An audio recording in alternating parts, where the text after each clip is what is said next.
Saat masuk ke dalam Islam, nanti ada komitmen yang kita sebutkan, lalu Allah kasih kita kenyamanan-kenyamanan dalam hidup.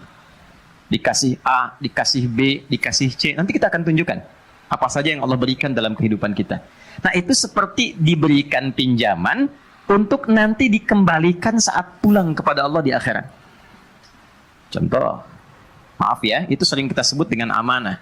Saya tanya sama teman-teman semua, ayah ibu kita itu amanah bukan untuk kita? Amanah. Anak amanah bukan bagi orang tuanya? Amanah. Istri, suami amanah bukan? Nah, itu akan ditanya. Saya titipkan anak ini kepada engkau, bukan pada ibu yang lain. Kenapa ketika aku percayakan engkau merawatnya, engkau jauhkan dia dariku? Anda jawab apa? Engkau berikan dia pakaian yang tidak aku sukai. Engkau sekolahkan di tempat yang tidak pernah menyebut namaku. Engkau ajarkan dia sesuatu yang jauh dariku. Ibu jawab apa? Anda jawab apa? Nah, kita ke situ dulu berpikirnya. Bahwa ketika kita merasa sudah muslim, ya, ada amanah yang dititipkan kepada kita. Kemudian ada konsep yang Allah berikan kepada kita. Dan satu saat itu akan ditanya. Seperti halnya hutang yang dibayarkan, seperti halnya pinjaman yang dipertanggungjawabkan. Ini kita dipinjemin mata buat bisa melihat. Dipakai apa saja mata? Ini akan ditanya. Ya. Telinga dipakai apa saja? Karena itu, satu-satunya makhluk yang pernah diciptakan oleh Allah, makhluk yang bagian tubuhnya dari ujung kepala sampai ujung kaki itu ditanya, dipertanggungjawabkan, itu manusia. Elang punya mata, tapi matanya nggak dihisap. Kita punya mata, mata kita dihisap. Jadi mumpung masih diberi kesempatan melihat, dipergunakan apa penglihatan ini yang kelak akan ditanya. Karena itu, saya tuh selalu begini ya. Kalau ada orang yang dihukumi dia nggak melihat, saya selalu mengatakan, luar biasa Allah titipkan nikmat kepada Anda, karena ditutup penglihatan Anda dari maksiat selama berkehidupan. Sehingga ringan hisabnya. Tapi pertanyaan besarnya begini, orang yang dihukumi nggak melihat, ternyata dia menggunakan hatinya untuk mengenal Allah dan hafal Quran sampai 30 juz. Dari kecil. Ya, ada seorang anak di Mesir dulu, pernah sering saya kisahkan ini. Ya, dia ingin sekali hafal Quran. Lalu minta pada ayahnya untuk diantarkan pada guru yang jaraknya kurang lebih 20 kilo dari rumahnya. Ini kisah nyata, teman-teman. Ayahnya senang. Lalu sepeda motor sederhananya dimodifikasi supaya dashboardnya itu bisa disimpan catatan agar saat pulang anaknya mengulang, ayahnya menyimak.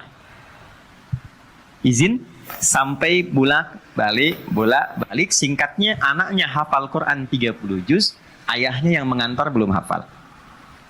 Hafalannya bagus, makhrajnya bagus, viral kisahnya di Timur Tengah, datanglah beberapa reporter mau wawancara. Lalu bertanya begini nih, ya, Fulan, ini masih kecil anaknya. Kalau engkau diperkenankan oleh Allah memohon dan dikabulkan permohonanmu, kira-kira engkau mau minta apa? Ya. Reporter ini menduga jawaban anak ini akan minta seperti ibundanya Imam Al-Bukhari. Imam Al-Bukhari itu, mohon maaf, usia 4 tahun, matanya divonis buta permanen. Lalu beliau senang menghafal Quran, minta oleh ibunya di asistensi, datang ke kutab namanya, tempat menghafal. Lalu mengikuti bacaan syekhnya, baru dibacakan langsung hafal. Saat itu talaqi surat Qaf.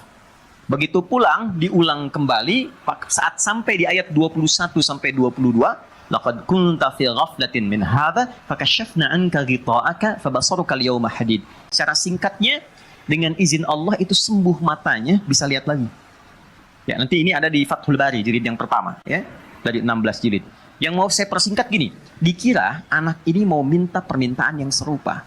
Perhatikan jawabannya. Jika aku diperkenankan untuk memohon kepada Allah dan itu dikabulkan, aku akan memohon kepada Allah di hadapannya sendirian. Saat ayahku tidak mendampingi lagi, ibuku tidak menemani lagi, aku akan katakan, ya Allah, aku sudah berusaha dalam butaku di hidupku di dunia untuk menghafalkan Al-Quran sampai aku selesaikan 30 juz. bila sampai detik ini hafalanku belum mampu mendapatkan rahmatmu, mohon kurangi siksaku di neraka dengan Quran yang telah aku hafalkan ini. Nah, kebayang nggak? Anak kecil 4 tahun, matanya buta, dia menghafal Quran untuk persiapan bekal pulang kembali menghadap Rabbnya. Kalau ini dirasakan kurang, mohon kurangi siksaku di neraka dengan Quran yang telah aku hafalkan ini.